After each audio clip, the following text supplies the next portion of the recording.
nis asfaltimi i rrugës së Lungomare 3.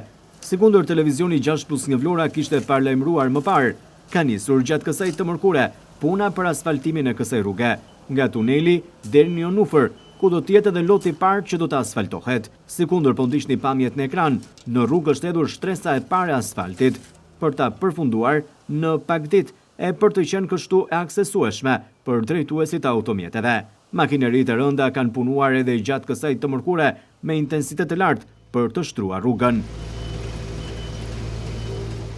Ashtu si kundër ishte parashikuar, ka nisur asfaltimi i Lungomare 3 nga tuneli dhe për të vijuar deri në Jonufër. Ky do të jetë edhe loti i parë i këtij investimi që do të mund të asfaltohet për të bërë gati kështu për sezonin turistik.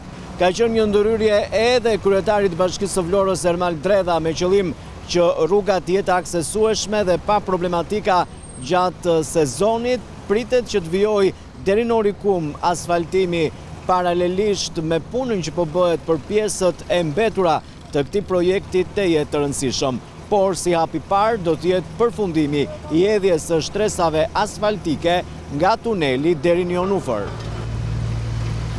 Lungomare 3 është një investim i rëndësishëm i qeverisë shqiptare, që tashmë ka hyrë në fazën më intensive të saj dhe duket se është drejt përfundimit.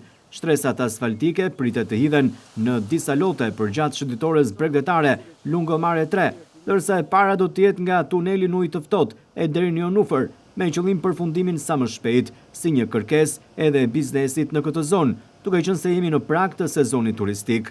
Për shkak të punimeve që po zhvillohen, është devijuar qarkullimi në rrugën Dimitër Konomi, ndërsa tuneli në ujë të ftohtë është mbyllur për qarkullimin e automjeteve, sikundër po ndiqni pamjet në ekran.